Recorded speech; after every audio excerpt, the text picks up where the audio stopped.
এখনো ইঞ্জিনিয়াররা যেসব বিষয় রিকমেন্ড করে আমরা সেগুলো শুনি না, বিশ্ববিদ্যালয় কর্তৃপক্ষ সেগুলো এখনো ফলো করে না। বিভিন্ন ভবনের ব্যাপারে ইউনিভার্সিটির এক্সপার্ট টিম তাদেরকে হায়ার করে, তারা রিকমেন্ড করছেন একটা, আর ইউনিভার্সিটি বলছে আমাদের বাজেট নেই। ইউনিভার্সিটি থেকে বাজেট আসছে 2800 কোটি টাকা অ্যাপ্রুভ হয়েছে, এই সংখ্যা কথা আমরা বারবার শুনছি। বিসিসিআইর সাথে আমাদের ইন্টারনাল মিটিংও তিনি বলছেন, বাইরেও বলছেন, আমরা দৃশ্যমান কাজ এখনো দেখছি না। সম্ভবত কোথায় যেন আটকে আছে, এটা কারো যেন অবহেলা আছে, এটা আমরা লক্ষ্য করছি। তো যেখানে যারাই অবহেলা থাকুক, বিসিসিআই যাতে এটা সিরিয়াসলি দেখেন এবং যারা যারা ঘাটতি বা সময় দিচ্ছেন না, এটা দ্রুত কাজ শুরু হয়ে যাওয়া দরকার। আমার মনে হয় আমরা অনেকগুলো ভালো প্রাণকে হারিয়েছি, ভালো মানুষকে হারিয়েছি সেই সময়টাতে।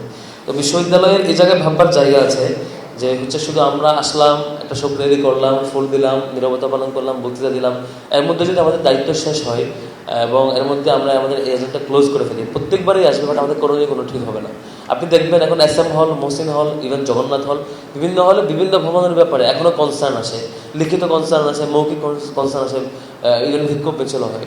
ইভেন অনেক সময় ছাদ থেকে অনেক অংশ ভেঙে পড়েও যায় বিভিন্ন জায়গায়, এরকম ঘটনা ঘটেছে।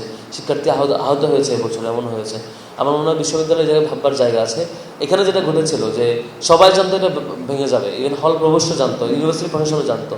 ইভেন এটাও রিকমেন্ডেশন ছিল যে যদি টিনটা কোনো কারণে খুলে ফেলা হয় তাহলে ছাদ ভিজে ভেঙে ফেলে পড়ে যেতে পারে, এই রিকমেন্ডেশনও দেওয়া ছিল। এরপরও বিশ্ববিদ্যালয়ের উপস্থিতিতেই, এখানকার বিশ্ববিদ্যালয়ের তত্ত্বাবধায়ক উপস্থিতি, তারা হচ্ছে ওই কন্ট্রাক্টর, তারা টিন খুলে ফেলে, পরে বৃষ্টি আসছে, ভেঙে পড়ছে। এটা স্ট্রংলি ইঞ্জিনিয়াররা রিকমেন্ড করার পরও ইউনিভার্সিটির দায়িত্বরত ব্যক্তিবর্গ সেটা তত্ত্বাবধান করে নেই। পরে এতজন শিক্ষার্থী 39 জনের মধ্যে 26 জন ছিল বিশ্ববিদ্যালয়ের শিক্ষার্থী, যেটা বেশ বড় দুঃখের জায়গা আর কি। তো আমার মনে হয় এখনো ইঞ্জিনিয়াররা যেসব বিষয় রিকমেন্ড করে আমরা সেগুলো শুনি না, বিশ্ববিদ্যালয় কর্তৃপক্ষ সেগুলো এখনো ফলো করে না। বিভিন্ন ভবনের ব্যাপারে ইউনিভার্সিটির এক্সপার্ট টিম তাদেরকে হায়ার করে, তারা রিকমেন্ড করছেন একটা, আর ইউনিভার্সিটি বলছে আমাদের বাজেট না এখন করা।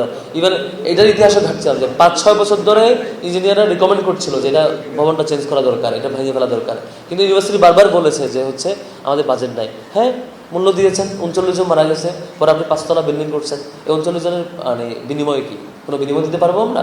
সুযোগ নাই। আমার মনে হয় বিশ্ববিদ্যালয়কে অনেক টাকার বাজেট আমাদের আছে, বাজেট পাস করছেন, অন্তত এই জায়গায় প্রায়োরিটি দেওয়া যে আমাদের অব্যবস্থাপনার কারণে কোনো প্রাণনাশের ঘটনা যাতে তার কখনোই না ঘটে, খুবই দুঃখের জায়গা হবে। আর দ্বিতীয় ব্যাপার যেটা, তো ইউনিভার্সিটি থেকে বাজেট আসছে 2800 কোটি টাকা অ্যাপ্রুভ হয়েছে, এই সংখ্যা কথা আমরা বারবার শুনছি। বিসিসিআইর সাথে আমাদের ইন্টারনাল মিটিংও তিনি বলছেন, বাইরেও বলছেন, আমরা দৃশ্যমান কাজ এখনো দেখছি না।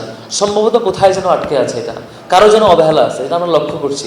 তো যেখানে যারাই অবহেলা থাকুক, বিসিসিআই যাতে এটা সিরিয়াসলি দেখেন এবং যারা যারা ঘাটতি বা সময় দিচ্ছেন না, এটা দ্রুত কাজ শুরু হয়ে যাওয়া দরকার। বারবার শুনছি আমরা যে এই বছরের মধ্যে 4টা ভবনের কাজ শুরু হয়ে যাওয়ার মতো সুযোগ আমাদের আছে, আর অনেক কিছু হবে, অলরেডি অ্যাপ্রুভ, মিনিস্ট্রি থেকে এটা গ্রিন সিগন্যাল আছে, সব কিছু ঠিকঠাক হয়ে গেছে, অন্যান্য বাজেট পাচ্ছেন, কিন্তু সামহাও এখনও আটকে আছে। বছর শেষ অলরেডি, একটা বছর হয়ে গেছে, আপনারা দায়িত্ব পেয়েছেন, আমরা 5 তারিখের পর একটা বছর পার করে ফেলেছি, একটা ভবনেরও দৃশ্যমান কাজ এখনো শুরু হয়নি। সব কিছু প্রসিডিউরাল ব্যাপার সাথে আমরা শুনছি আর কি। আমার মনে হয় বিশ্ববিদ্যালয়ের অন্তত এখন বলা উচিত যে আমরা 1 বছর আমরা করতে না পারলে এখন শুরু করছি। এইটা যেখানে আটকে থাকুক না কেন, সেদিক থেকে দায়িত্বশীল আচরণ আমরা আশা করবো। আর সর্বশেষ অনেকগুলো আলাপ আসছে, যে পানি সংক্রান্ত আলাপ আসছে, যে হল সংসদ থেকে একটা কনসার্ন ছিল যে এখানে পানি ফিল্টার্ড হয় না। আমার মনে হয় সবগুলো ইউনিভার্সিটি করার সুযোগ আছে, এবং কেন্দ্রীয় সংসদ থেকে আমরা বলেছি যে জগন্নাথ হল সহ প্রত্যেক জায়গায় এরকম যত জটিলতা আছে, আমরা আমাদের দায়িত্বের জায়গাতে যেটুকু করার আছে আমাদের সর্বোচ্চটুকু দিয়ে এটা সমাধান করার চেষ্টা করব। এবং এখানে আমাদের ছাত্র প্রতিনিধি হিসেবে এটা আমার দায়িত্ব, এবং জগন্নাথ হলে প্রতিনিধিদেরও দায়িত্ব, নির্বাচিত প্রতিনিধিদের এখানকার সমস্যাগুলোর জন্য ওনারা সর্বোচ্চটুকু ভয়েস রেজ করবেন, ওনারা নীরব থাকবেন না।